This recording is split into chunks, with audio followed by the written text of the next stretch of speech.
Don't let her take my baby!" The agonizing scream echoed through the marble halls of the Russo estate.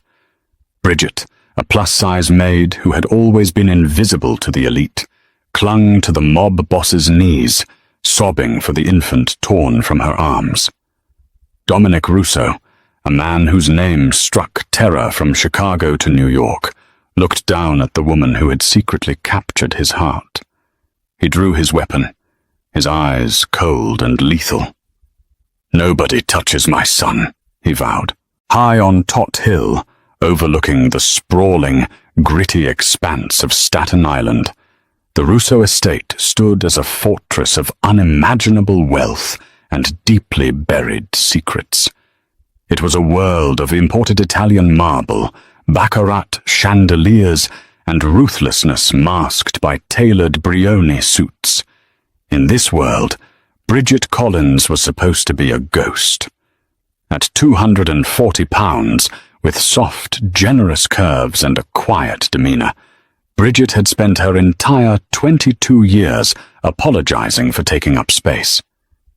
She was a maid, hired specifically by the Russo family's head housekeeper, because her heavy-set frame and plain, unpolished beauty posed no threat to the vain, predatory women who orbited the Mafia elite. Bridget was a South Boston girl who had taken the job to pay off her father's crippling debts to a local loan shark. She scrubbed floors, polished silver, and kept her head down.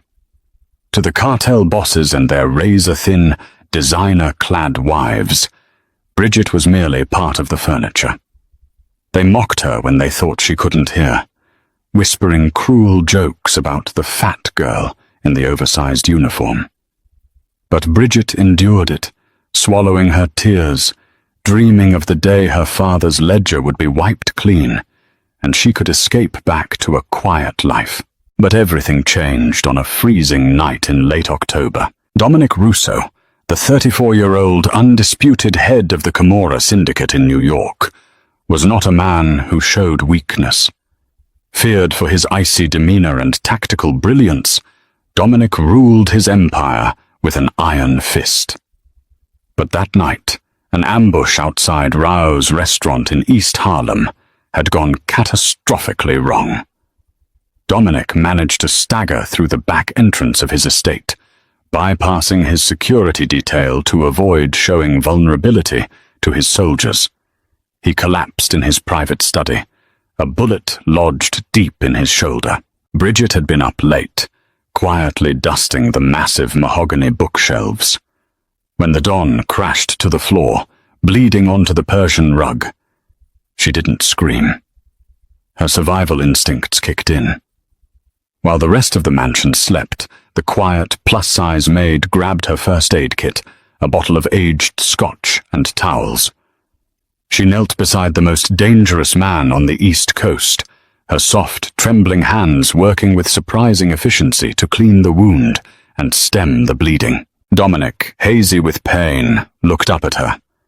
He didn't see a fat, invisible maid. He saw an angel with tear-streaked cheeks and a heart far too pure for the hell he lived in. For the first time in his life, the ruthless Mafia boss felt truly safe. The adrenaline, the proximity, and the raw vulnerability of the night shifted something between them.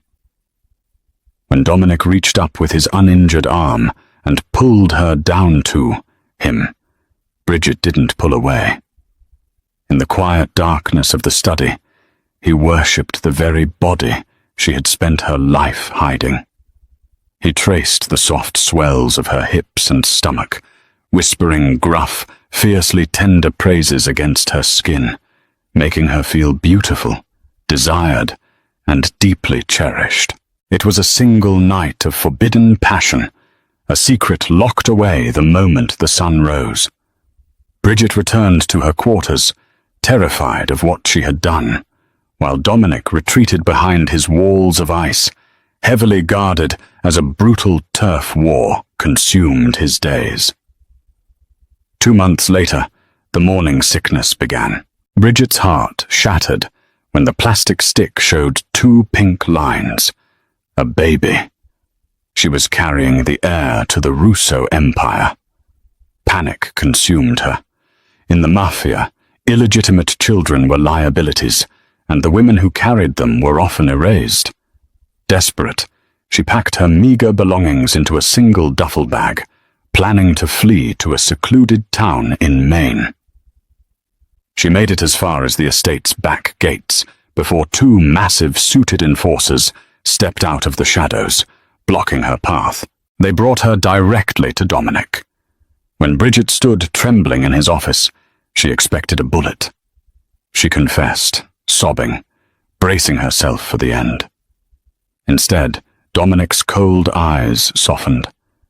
He walked around his massive desk, gently took her face in his scarred hands, and wiped away her tears. He didn't order her death. He ordered her protection. Bridget was moved from the servants' quarters into a luxurious, heavily guarded suite in the East Wing. She was given everything: the finest food, silk maternity clothes, and top-tier prenatal care. But her elevation came with a terrifying complication. Dominic was engaged. Her name was Natalia Moretti. She was the daughter of the Chicago outfit's underboss, a striking, razor-thin socialite with a heart as black as coal. The marriage was a strategic alliance meant to unite the New York and Chicago families. Natalia was cruel, calculating, and, crucially, infertile, a secret known only to the highest ranks. When Natalia arrived at the Todd Hill estate to prepare for the upcoming wedding, she quickly noticed the heavy security around the East Wing. It didn't take long for her to uncover the truth. Natalia cornered Bridget one afternoon in the estate's gardens. The Chicago heiress looked the heavy-set maid up and down with absolute disgust. "You think a pig like you gets to keep the Russo heir?" Natalia had hissed, her manicured nails digging into Bridget's soft arm. "Dominic needs a legitimate son. He needs a queen, not a fat, lowly servant who scrubs toilets. Enjoy your little vacation, sweetheart. Because the second that bastard child is out of your body, you're dead, and the boy is mine." Bridget retreated to her room, trembling with terror. The golden cage had become a waiting room for her execution.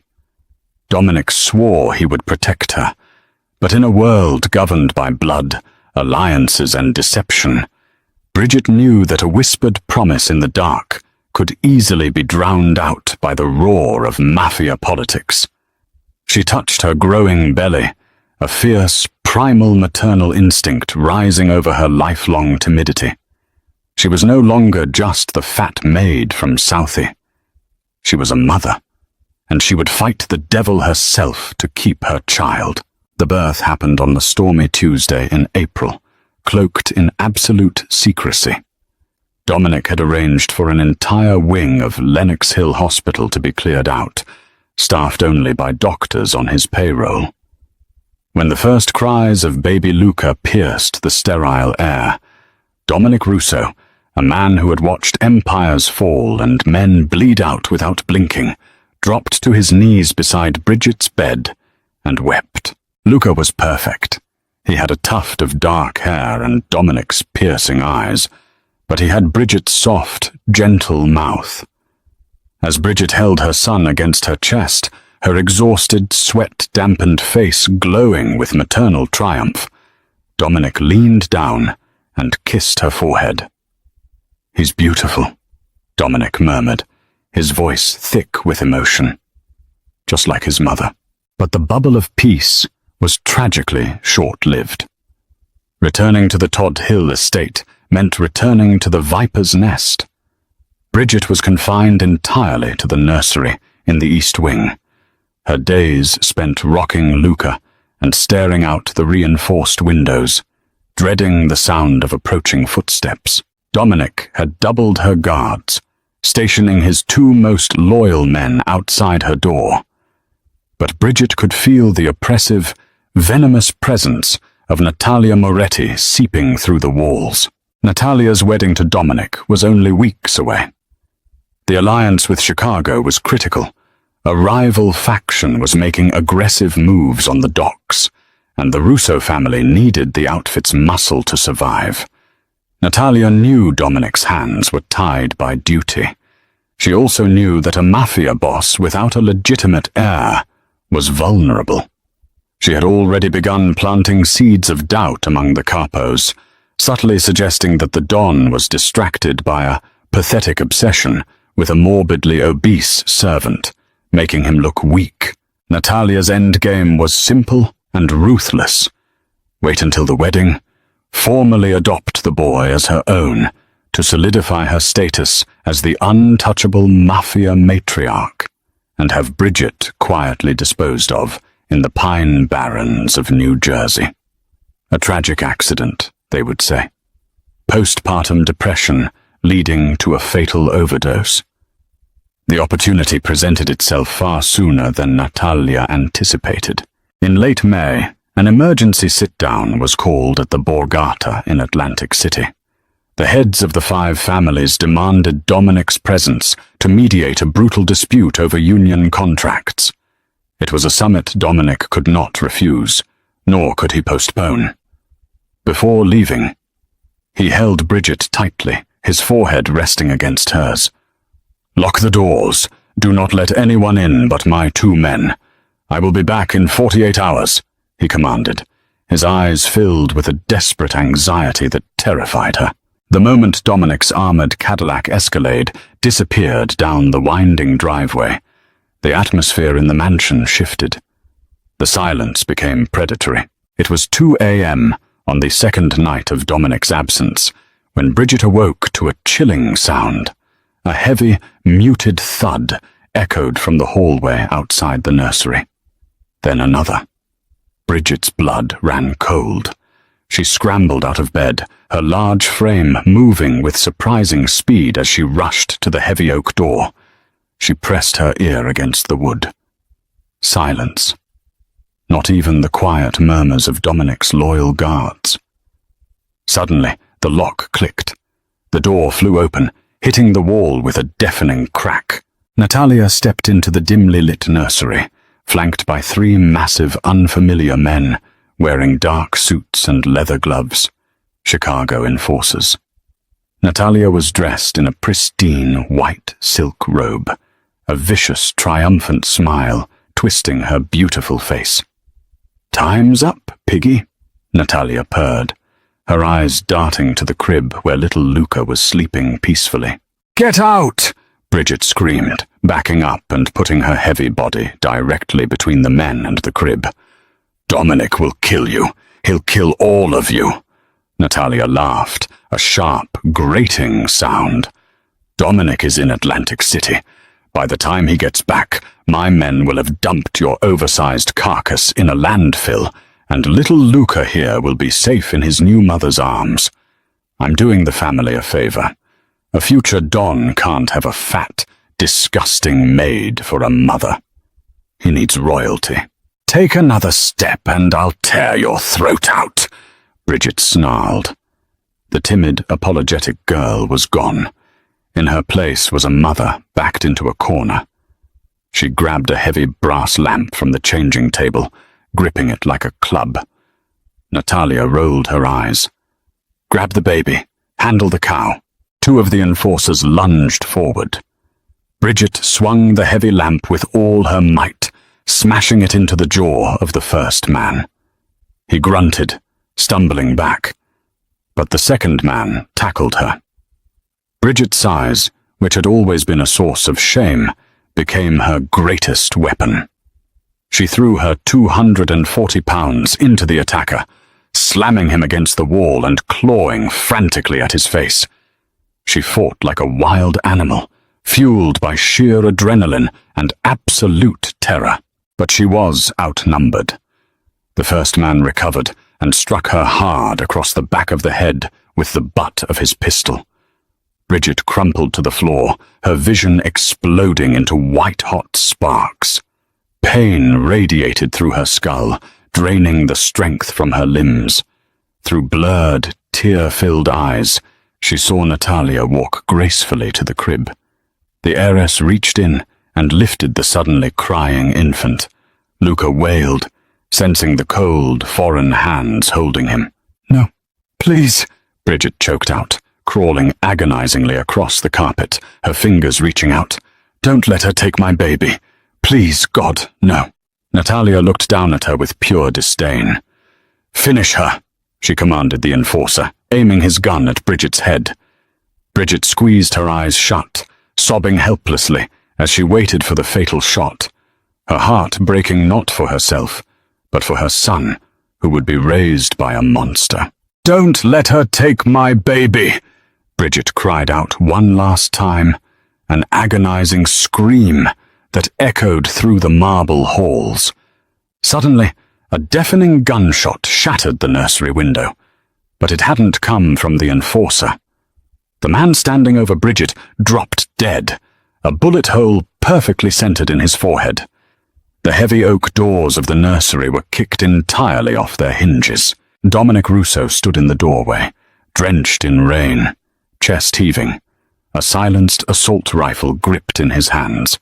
He hadn't stayed in Atlantic City. He had trusted his gut and flown a private helicopter back through the storm.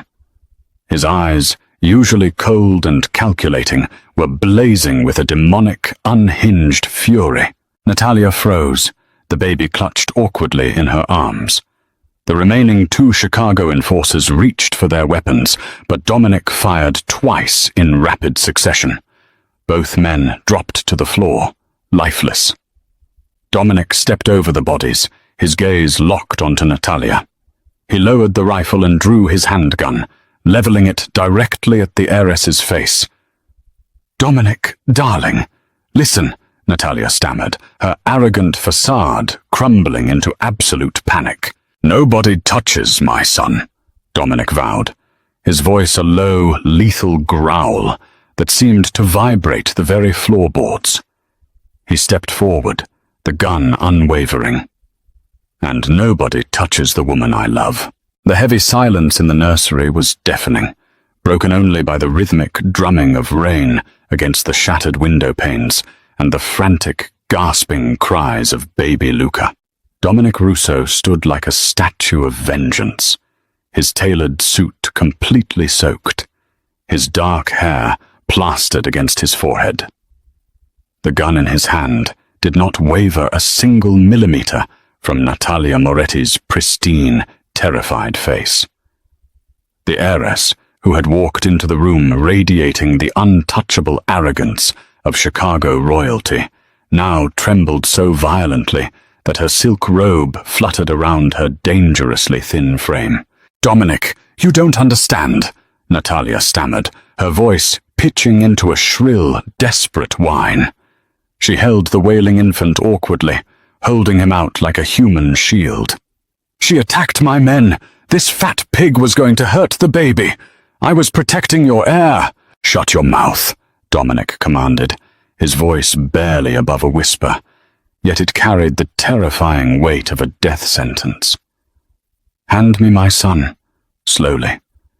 If you trip, if you stumble, if you even breathe too heavily on him, I will put a bullet through your left eye. Do you understand me, Natalia?" Whimpering, the Chicago underboss's daughter took 2 agonizingly slow steps forward. Dominic snatched Luca from her grasp with his free hand, his entire demeanor shifting the millisecond the boy was securely against his chest.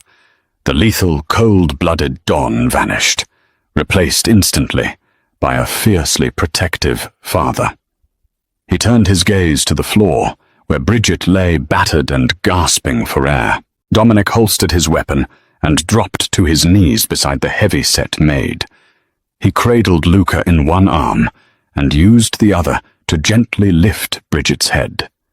His scarred fingers tenderly brushed the matted, blood-soaked hair away from her pale face. "Bridget," he murmured, his voice cracking with a raw, unshielded emotion that the criminal underworld had never witnessed. "I've got him. He's safe. You're safe. I'm right here. Bridget looked up through swollen eyes, her large, soft hands trembling as she reached for her baby. Dominic carefully placed Luca against her chest. The moment the infant felt the familiar, pillowy warmth of his mother, his cries subsided into exhausted hiccups. Bridget buried her face in the baby's soft neck, sobbing uncontrollably. She had fought with everything she had, throwing her heavy frame against hardened killers, fully expecting to die. Now, enveloped in Dominic's strong embrace, the adrenaline crashed, leaving her utterly drained. "You killed them," Natalia hissed from the corner of the room, her shock finally giving way to venomous rage as she stared at the lifeless bodies of her Chicago enforcers. "Do you have any idea what you've just done, Dominic? My father is Salvatore Moretti. He controls the entire Midwest. You break our engagement. You murder his top soldiers. He will rain hellfire on New York. He will slaughter your entire syndicate just to make an example out of you. And for what? For a morbidly obese servant who cleans toilets." Dominic rose to his feet, his towering frame casting a long, dark shadow over the room. He walked slowly toward Natalia, his boots crunching over the shattered glass. He didn't yell. He didn't strike her. Instead, he leaned in close, his face inches from hers. "Your father is a dying old man, sitting in a mansion in the Gold Coast, living off past glory," Dominic said softly. "You think you can come into my home, on Tot Hill, and threaten my family? You thought I would marry a barren, treacherous snake just to secure a few shipping routes on the Great Lakes? You gravely miscalculated, Natalia. You are not leaving this island." He reached into his jacket and pulled out a secure encrypted satellite phone. He dialed a single number. "Arthur," Dominic barked into the receiver, calling upon his most ruthless and loyal capo, Arthur Dempsey. "Get a cleanup crew to the East Wing nursery immediately. Then prepare the bunker beneath the wine cellar. We have a permanent guest." Natalia's eyes widened in absolute horror. "No, you can't hold me hostage. My father will destroy you." "Let him try," Dominic replied coldly. Two of Dominic's surviving guards rushed into the room, their weapons drawn, completely bewildered by the carnage.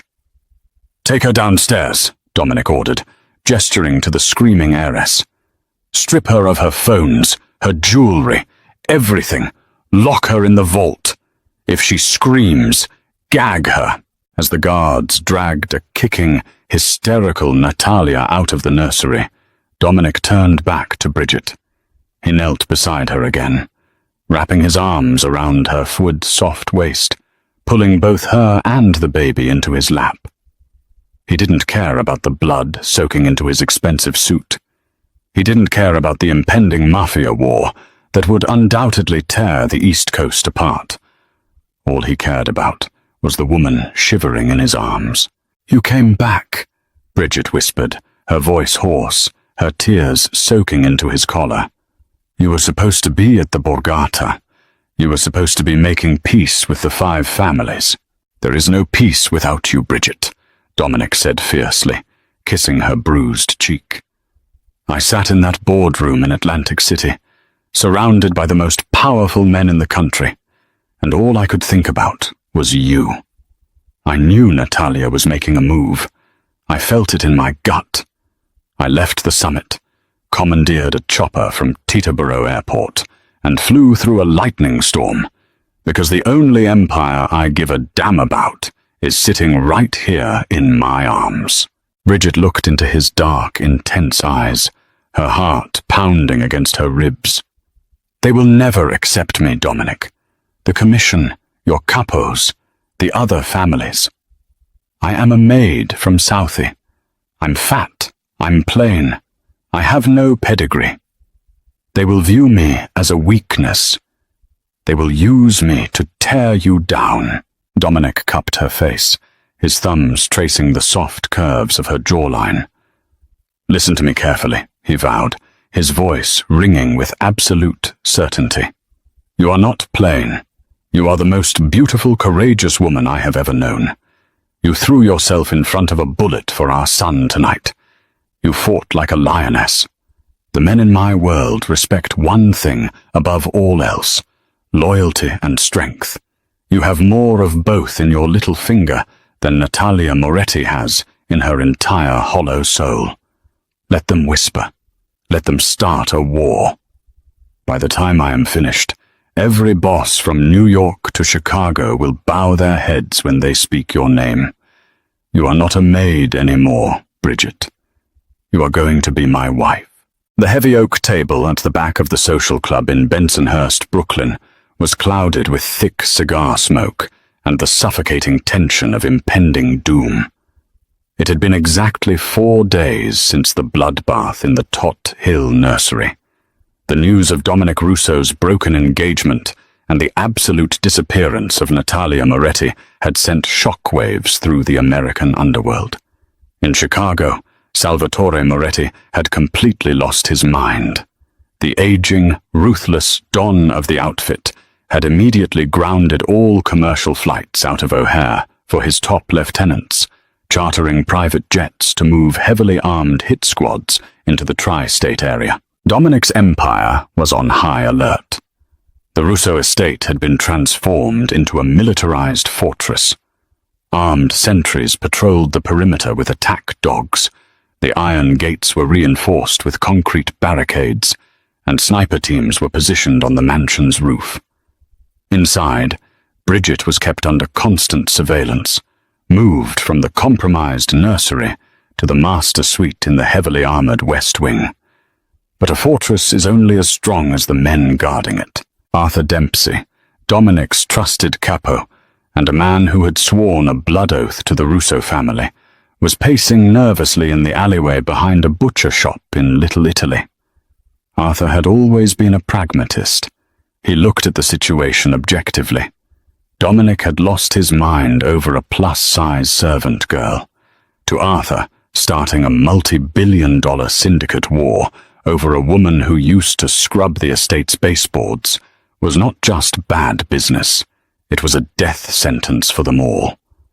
Chicago had vastly superior numbers, and the heads of the New York Commission had secretly decided to turn a blind eye, effectively sanctioning Dominic's assassination to avoid a nationwide mafia conflict. When a black Lincoln town car rolled into the alley, Arthur stepped forward.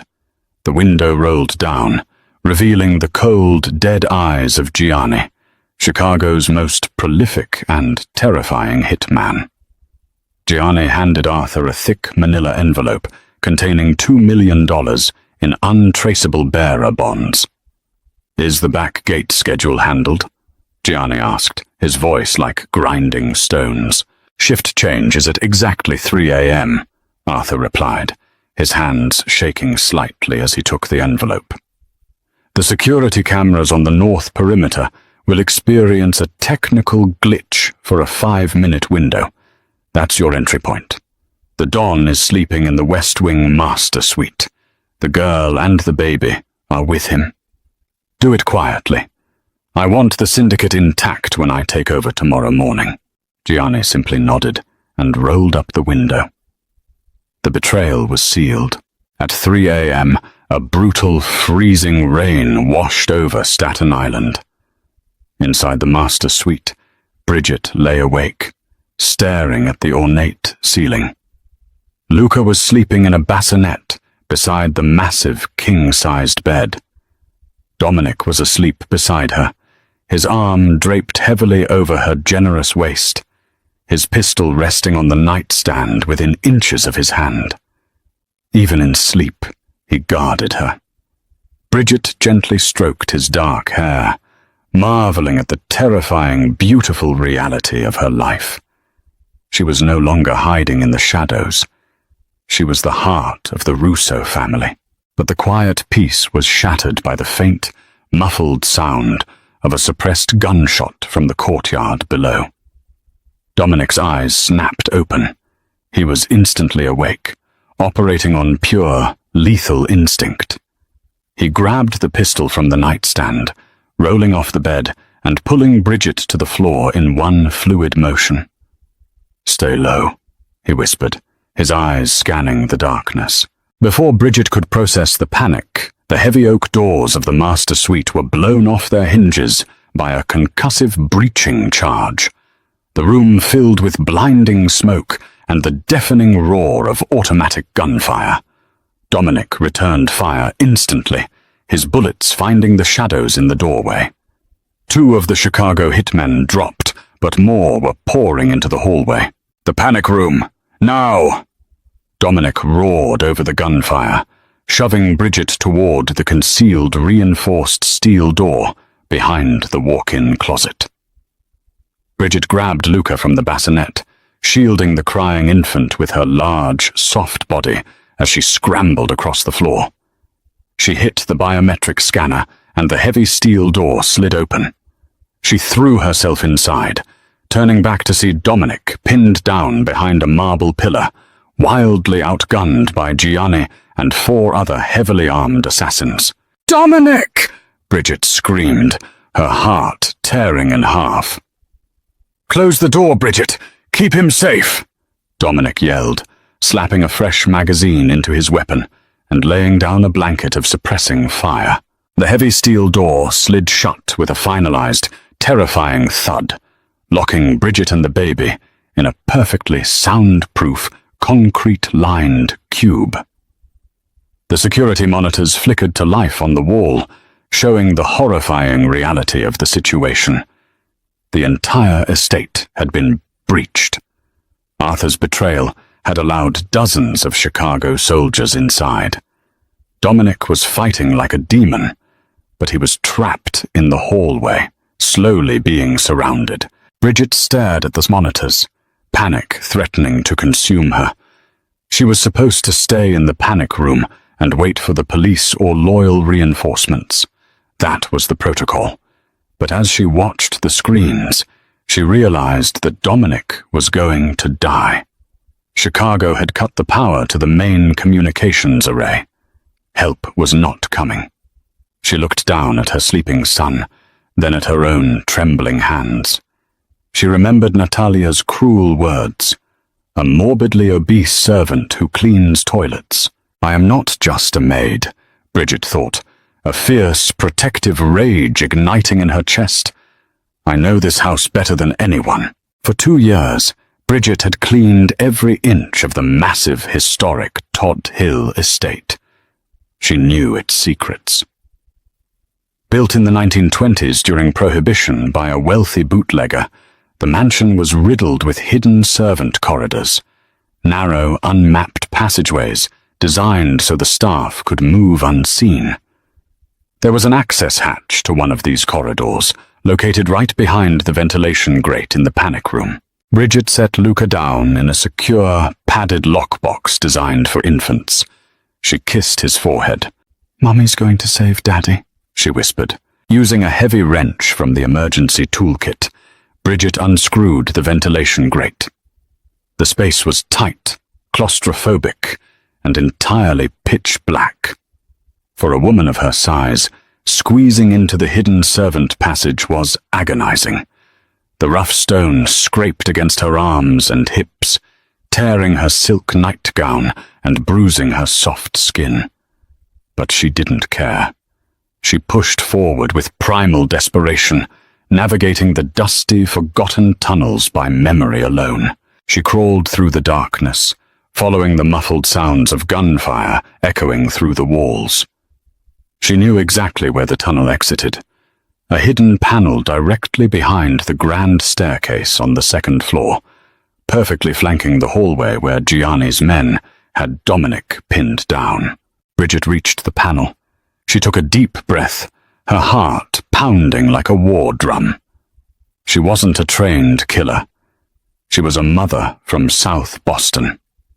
But tonight, she was going to change the balance of power in the American Mafia. She gripped the heavy iron wrench tightly in her hand, braced her heavy frame against the wood, and kicked the hidden panel completely off the wall. The antique oak paneling splintered with a deafening, violent crack. Bridget exploded from the hidden servants' passageway, a 240-pound force of pure maternal fury, covered in suffocating plaster dust and torn silk. The remaining Chicago hitmen, entirely focused on laying down a relentless barrage of suppressing fire to keep the terrifying Russo Don pinned behind a marble pillar, never even registered the breach behind them until it was entirely too late. Bridget did not hesitate. The timid girl who had spent her life shrinking away from confrontation was dead, buried in the dark tunnels of the estate. In her place was a mother protecting her child. She raised the heavy iron wrench with both hands, channeling every ounce of her fear and rage, and brought it down with crushing force onto the collarbone of the rearmost assassin. The man shrieked, a horrific sound that cut through the echoing gunfire, his assault rifle clattering uselessly to the polished hardwood floor as his shoulder completely caved in. He dropped to his knees, utterly incapacitated. The sudden, agonizing scream shattered the tight tactical formation of the Chicago squad. Gianni, the cold-blooded veteran leader of the hit team, spun around. For a fraction of a second, his famously dead eyes widened in absolute, unadulterated shock. He had expected a fully armed, heavily armored New York tactical response team to flank them. Instead, he saw a disheveled, heavily bruised, plus-size woman in a ruined nightgown, wielding a bloody wrench like an avenging Valkyrie. That fraction of a second was all Dominic Russo needed. The moment the suppressing fire faltered, the Don moved with the terrifying speed and lethal precision that had made him the most feared man on the East Coast. He broke cover from behind the decimated marble pillar, sliding across the blood-slicked floor. He fired 3 times in rapid succession. The shots were perfectly placed. 2 of Gianni's remaining men caught bullets directly in their throats, collapsing instantly in a spray of crimson. Gianni realized the fight was lost. Operating on pure malice, the Chicago assassin swung his weapon away from Dominic and leveled it directly at Bridget's chest, determined to inflict maximum pain on the Russo family before his own demise. "Bridget, get down!" Dominic roared, his voice tearing at his vocal cords. Bridget threw her heavy frame to the side, hitting the floor hard just as Gianni pulled the trigger. The bullets tore through the air where she had been standing a millisecond prior, shattering a priceless Ming vase against the far wall. Before Gianni could adjust his aim, Dominic was upon him. The mob boss didn't just shoot the assassin. He tackled him with the force of a freight train. The 2 men crashed through the ornate wooden railing of the second-floor landing, plummeting onto the grand foyer's Persian rug below. Bridget scrambled to the edge of the shattered balcony, her heart in her throat. She looked down to see Dominic straddling the dazed hitman. Dominic drove his fist into Gianni's face once, twice, 3 times, reducing the legendary assassin to a broken, unmoving heap. For a moment, the estate fell deathly silent, save for the crackle of a small fire that had started near the shattered double doors. Dominic stood up slowly, his chest heaving, his tailored suit completely ruined, his knuckles raw and bleeding. He looked up at the balcony. When he saw Bridget peering over the edge, bruised but alive, the lethal monster vanished from his eyes. "Luca," Dominic rasped, his voice trembling. "He's in the panic room." "He's safe," Bridget called down, tears of profound relief finally streaming down her dust-streaked cheeks. Within minutes, the wail of sirens and the roar of armored SUVs filled the courtyard. Dominic's loyal street soldiers, led by a fiercely loyal capo named Thomas Kelly, had finally breached the compromised gates, overwhelming the remaining Chicago lookouts. The mansion was secured. Thomas rushed into the grand foyer, his assault rifle drawn, surveying the absolute carnage. He looked at the bodies of the elite Chicago hit squad, then up at Bridget, who was slowly walking down the grand staircase, holding little Luca tightly to her chest. "Boss, the perimeter is locked down," Thomas reported, breathless. "But the security feeds, they were deliberately cut from the inside. Someone gave them the shift schedules. Someone opened the north gate." Dominic took his son from Bridget, kissing the baby's forehead before wrapping his free arm securely around Bridget's wide waist, pulling her flush against his side. His eyes darkened with a cold, calculating fury. "Arthur Dempsey," Dominic said quietly. He was the only one who knew the exact timing of the perimeter shifts tonight. "Find him. Do not kill him. Bring him to the cellar." They didn't have to look far. Arthur Dempsey was apprehended 10 minutes later, attempting to flee the island in an unmarked sedan with a duffel bag full of untraceable bearer bonds. He was dragged back into the estate, bloody and bound, and thrown onto the stone floor of the subterranean wine cellar. Dominic stood over the traitorous capo, Bridget remaining steadfast by his side. She refused to look away. She was done hiding. Arthur spat blood onto the cobblestones, glaring up at them. "You're a fool, Dominic," Arthur sneered, though fear quivered in his voice. "The Commission gave Chicago the green light. You think you can survive a war against the entire Midwest over this fat cow? She's a maid. She's nothing. You're tearing the family apart for a piece of trash." Dominic didn't yell. He drew his pistol and calmly racked the slide. But before he could aim, Bridget stepped forward. She looked down at the man who had just tried to orchestrate the murder of her child. Her voice, usually soft and apologetic, was cold as ice. "I might have been a maid, Arthur," Bridget said, her tone dripping with a terrifying newfound authority. "But I just fought through a hit squad to save this family, while you sold it out like a coward. You are the trash." Dominic looked at Bridget, a profound, awestruck pride washing over his features. He handed her the heavy pistol. "The Queen passes the sentence," Dominic said softly, yielding the ultimate authority to the woman he loved. Bridget took the gun. Her hands didn't shake. She pointed it directly at Arthur's chest. "Tell the devil the maid sent you," she whispered.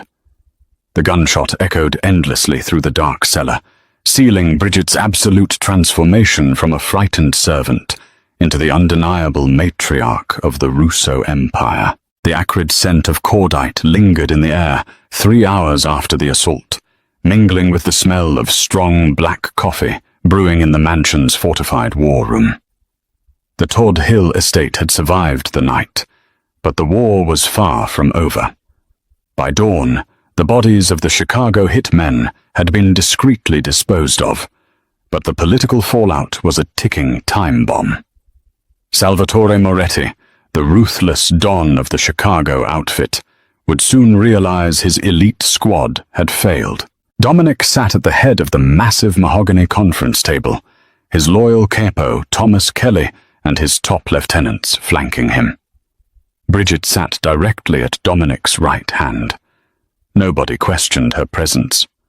After word spread of how she had single-handedly neutralized a heavily armed assassin and executed the traitorous Arthur Dempsey, the men in the room looked at the plus-size woman with profound, reverent respect. She was wearing a beautifully tailored dark green wrap dress that accentuated her generous curves, her hair pinned up elegantly, the bruises on her face serving as a crown of combat. "We have a monumental problem, boss," Thomas said, tracing a map of the East Coast on the table. "Salvatore has the numbers. If he launches a full-scale invasion, we can hold Staten Island, but we'll lose the Brooklyn docks, the Manhattan casinos, and the Jersey shipping routes. Furthermore, the New York Commission is wavering. If they think Salvatore is justified in his revenge because you broke the engagement and kidnapped his daughter, they will officially sanction our extermination. Dominic rubbed his temples, exhaustion pulling at his scarred face. We need leverage. We need to fracture Salvatore's alliance with the Commission before he can marshal his forces. Bridget, who had been quietly reading through the tactical reports, placed a blood-stained piece of paper on the table. It was a folded directive she had pulled from the pocket of Gianni, the dead hitman, while Thomas's men were cleaning the foyer. I already found our leverage, Bridget said calmly. Dominic picked up the paper, his eyes scanning the Italian text. His jaw clenched, a low whistle escaping his lips. He handed it to Thomas. Thomas read it aloud, his voice thick with disbelief. Objective: terminate Dominic Russo, the woman, and the child. Secondary objective: terminate Natalia Moretti in the crossfire. Ensure it looks like Russo's men killed her.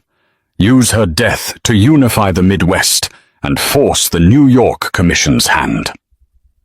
A heavy, stunned silence fell over the war room. Salvatore ordered a hit on his own flesh and blood, Dominic whispered, the sheer depravity of the act settling over the room. In the Mafia, blood was sacred. To orchestrate the murder of your own daughter solely to manufacture a casus belli for a turf war was a violation of the deepest, most sacred underworld laws. Bridget stood up, her presence commanding the room. If the Commission sees this, Salvatore loses everything. His own capos in Chicago will turn on him. But a piece of paper isn't enough. Gianni is dead. They will say we forged it. So what do we do? Thomas asked, looking directly at Bridget, fully acknowledging her as a strategist. We show them the paper, Bridget replied, a sharp, brilliant glint in her eyes. And we let the hostage do the talking. 10 minutes later, Dominic and Bridget descended into the deepest level of the estate, the reinforced subterranean vault. Inside, surrounded by concrete walls, Natalia Moretti sat huddled on a velvet cot. The Chicago heiress looked entirely shattered. Her pristine white silk robe was stained, her hair a tangled mess. When the heavy steel door swung open, she looked up, her eyes wide with terror, expecting Dominic to finally put a bullet in her head in retaliation for the night's attack. Instead, Bridget walked in alone, while Dominic stood silently in the doorway. Natalia shrank back, her arrogance warring with her current reality. "What do you want?" she spat, though her voice shook. "Are you here to beg for your life before my father's men breach the vault?" Bridget didn't raise her voice. She walked calmly over to the cot and dropped the blood-stained orders directly onto Natalia's lap. "Read it," Bridget commanded.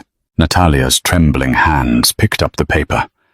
As her eyes scanned her father's seal and the undeniable, cold-blooded orders to have her slaughtered, all the color drained from her face. She read it 3 times, her breathing turning shallow and frantic.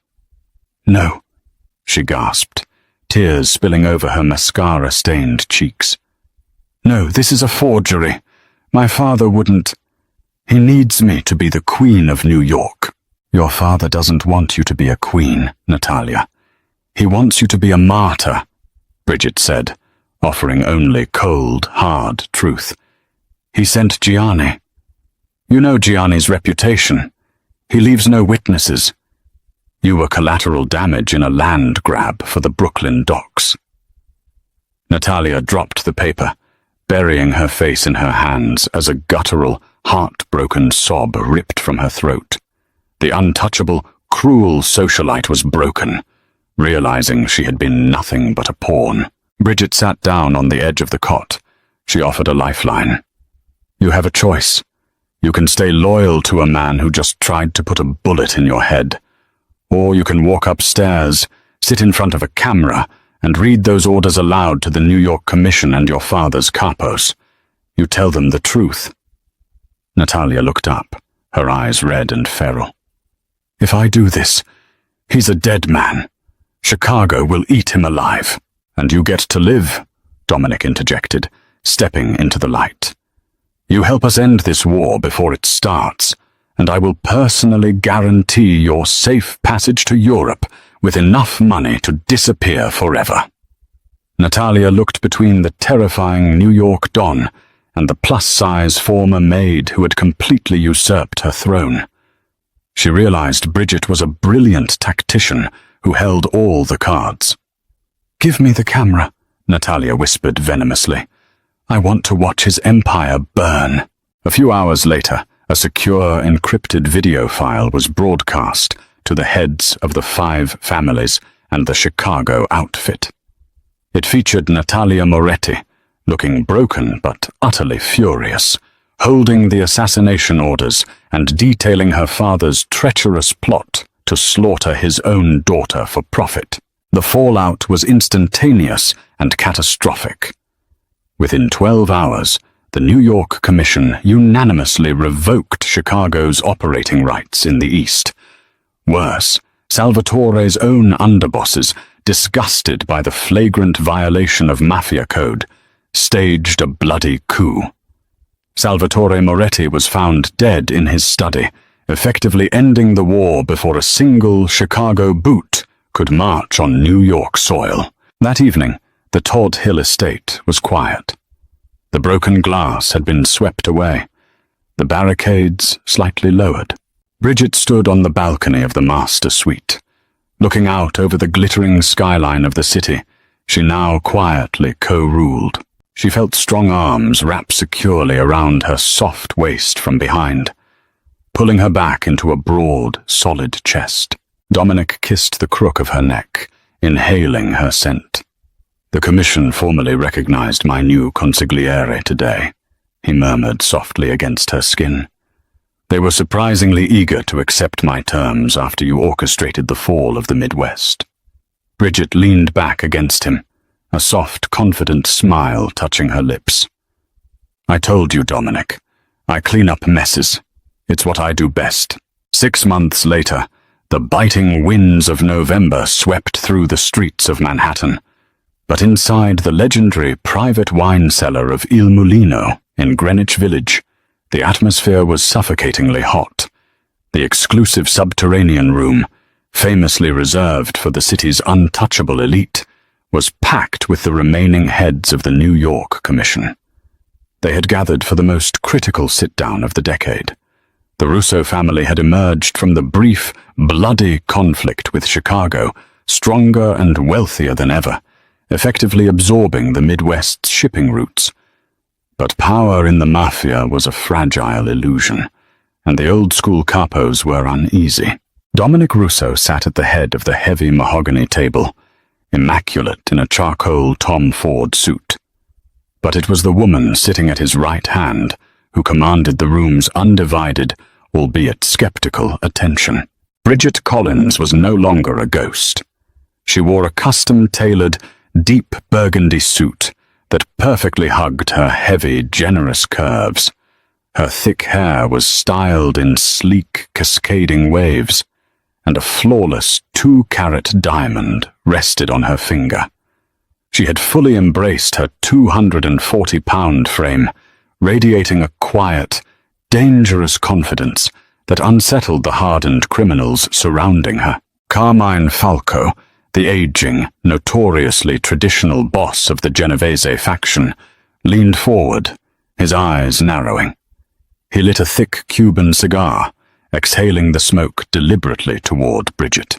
"We respect you, Dominic," Carmine rumbled, his voice like grinding gravel. "You handled the Chicago mess with precision. But this is highly irregular. A woman sitting in on a commission vote? And not just any woman. A former maid, A girl who used to wash our plates and fetch our coats. I don't care how many hitmen she brained with a wrench. It makes us look weak. It makes you look distracted." The room went dead silent. Thomas Kelly, standing behind Dominic, tensed, his hand inching toward his holstered weapon. Dominic's eyes went dark, a lethal fury sparking in his gaze. But before he could speak, Bridget gently placed her soft, manicured hand over his. She stopped him. This was her battle to fight. Bridget stood up slowly. She didn't shrink under the collective glare of the most dangerous men in America. She walked gracefully around the table, her presence commanding and absolute. She stopped directly behind Carmine's chair. "You're right, Carmine," Bridget said, her voice smooth, calm, and terrifyingly steady. "I was just a maid. For 2 years I was completely invisible to you. I emptied your ashtrays. I refilled your scotch glasses when you held private meetings in Dominic's study. And because you all looked right past the fat girl in the uniform, you didn't care what you said in front of me." She reached into her designer leather briefcase and pulled out a thick manila folder, tossing it onto the table in front of the Genovese boss. "I know about the $3 million you've been quietly siphoning from the sanitation unions into an offshore account in the Cayman Islands," Bridget continued, her voice dropping to a lethal whisper. "I know about the private apartment on the Upper East Side where you keep your 22-year-old mistress, financed entirely by family money. And most importantly, I know that you secretly met with Salvatore Moretti 2 weeks before the hit on Todd Hill, promising him your neutrality if he managed to kill Dominic." Carmine Falco turned deathly pale. The cigar dropped from his trembling fingers, burning a hole into the expensive linen tablecloth. The other bosses at the table shifted uncomfortably, suddenly realizing the terrifying magnitude of the woman standing before them. She wasn't just a survivor.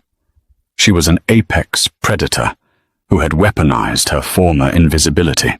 "You want to talk about weakness, Carmine?" Bridget asked, leaning down so her face was inches from his. "Weakness is underestimating the people who clean up your messes. Dominic rules New York through strength and loyalty. I rule it through knowing every single one of your secrets. If you ever question my place at this table again, that folder goes to the federal prosecutor, and your wife gets the keys to the Upper East Side apartment. Do we have an understanding?" Carmine swallowed hard, the arrogance entirely drained from his aging face. He looked at the folder, then up at Bridget's unyielding eyes. "Yes, Mrs. Russo," he choked out. "We have an understanding." Dominic watched her from the head of the table, a smile of pure, untamed pride playing on his lips. The meeting concluded shortly after, the newly forged peace treaty signed without another word of dissent. Bridget had not just earned her seat at the table, she had conquered it. 3 weeks later, on a crisp, snow-dusted Saturday, the sprawling, manicured grounds of Oheka Castle on Long Island were completely locked down. Federal agents and local police were kept miles away by a wall of high-priced private security and loyal Russo enforcers. Inside the grand ballroom, beneath crystal baccarat chandeliers and thousands of white roses, Dominic and Bridget were finally getting married. There were no rival bosses invited, no Mafia politics at play. It was a fiercely private ceremony for their closest, most trusted family. Bridget looked breathtaking. She wore a custom-designed silk and lace gown that celebrated every inch of her plus-size body, flowing elegantly over her wide hips and cinching perfectly at her waist. She walked down the aisle to the soft strings of a cello, her heart overflowing with an unbelievable joy. Thomas Kelly stood at the altar holding little Luca, who babbled happily, wearing a miniature tuxedo that perfectly matched his father's. When Bridget reached the end of the aisle, Dominic took both of her hands in his. The scarred, ruthless Mafia boss had tears in his eyes as he looked down at the woman who had saved his life, saved his son, and transformed his empire when they tried to take our son from you. I made a vow, Dominic whispered, his voice thick with emotion, echoing through the silent, reverent hall. I swore that nobody would touch my family. But you didn't just let me protect you, Bridget. You stood up, you fought the wolves, and you protected me. You are my heart. You are my queen. And I am yours in this life and the next. Bridget smiled, tears of absolute happiness spilling over her cheeks. I love you, Dominic. Always. As they shared their first kiss as husband and wife, the heavy golden cage of the Mafia melted away. Bridget was no longer the invisible, oversized maid hiding in the shadows of Tot Hill. She was Bridget Russo, the untouchable matriarch of New York, a fierce mother, a devoted wife, and a woman who had proven that true power doesn't come from fear. It comes from the fierce, unbreakable strength of a mother's love. What a breathtaking finale. From scrubbing floors to single-handedly ruling the New York Mafia, Bridget's journey proves that a mother's love is the most dangerous weapon in the world. Did you expect the quiet, plus-size maid to completely outsmart the oldest bosses in the syndicate? Let us know your favorite moment from Bridget and Dominic's epic romance in the comments below.